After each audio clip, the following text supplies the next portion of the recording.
கன்னியாராசி பொறுத்த வரைக்கும் 7ஆம் இடத்தில் கண்டகச்சனி. ஸோ சமூக தொடர்பு நன்றாக இருக்கும். பெயர் புகழ் கிடைக்கும். ஸோ நீங்கள் இருக்கிற துறையில் கொஞ்சம் பேர் புகழ் கிடைக்கும். திருமண வாய்ப்பு உண்டு. கல்யாணம் ஆகிட்டு பிரிந்திருப்பவர்களுக்கு மீண்டும் சேருவதற்கான வாய்ப்புகள் உண்டு. கல்யாணம் டைவர்ஸ் ஆகிடுச்சு, விடோ ஆகிட்டாங்க அப்படின்னா மறுதிருமணத்திற்கு நீங்கள் சின்ன முயற்சி எடுத்தால் போதும். சனி பகவான் உங்களுக்கு நல்ல வரனை கொண்டு வந்து நிறுத்துவார். 6ஆம் இடத்தில் ராகு பகவான் இருக்கிறதுனால எதிரிகளை வெல்லக்கூடிய ஒரு காலமாக இருக்கும். வேலை மாற்றம் உண்டு. கோர்ட் கேஸ் பிரச்சனை சரியாகும்.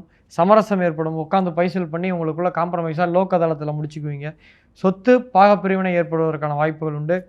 12ஆம் இடத்தில் கேது பகவான் இருந்து லாபஸ்தானத்திற்கு ஏப்ரல் மாதம் குரு பகவான் வர்றதுனால வெளிநாடு வேலை வாய்ப்பு, வெளிநாட்டில் இருக்கவங்களுக்கு பிஆர் குடியுரிமை, சுப விரயம் ஏற்படும். கோயில் புண்ணிய காரியங்கள் செய்வீர்கள். 12ஆம் இடத்தில் கேது இருக்கிறதுனால சேமிப்புகள் கரையும். மரண பயம் ஏற்படும். வியாதி பற்றிய பயம் இருக்கும். 40 வயசு தாண்டிய கன்னியாராசிக்காரர்களுக்கு ஒரு மாஸ்டர் ஹெல்த் செக்அப் பண்ணிக்கிறது நல்லது. அதிக அலைச்சல் ஏற்படும். அதிகமான நிம்மதி இருக்காது. தூக்கம் கெடும். சுளுக்கு, அந்த பெயின், கிராம்புன்னு சொல்லக்கூடிய பெயின்லாம் ஏற்படுறதுக்கான வாய்ப்புகள் உண்டு. சம்பாதிக்கிறத வெளியில் சொல்லக்கூடாது. சொன்னீங்கன்னா உறவுகள், நண்பர்கள் கடன் கேட்டு தொந்தரவு செய்வார்கள்.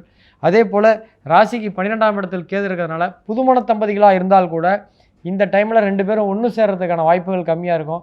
சரி, பையன்தான் உலகம், பொண்ணு தான் உலகம், அதெல்லாம் ரைட்டு, கொண்டு போய் பாட்டி வீட்டில் விட்டுட்டு வாரத்துக்கு ஒரு நாளாவது வாழ்க்கையை அனுபவிக்கணும். அப்படி இருக்கும் பட்சத்தில் இந்த கன்னியாராசிக்காரர்களுக்கு அருமையான ஆண்டாக இருக்கும்.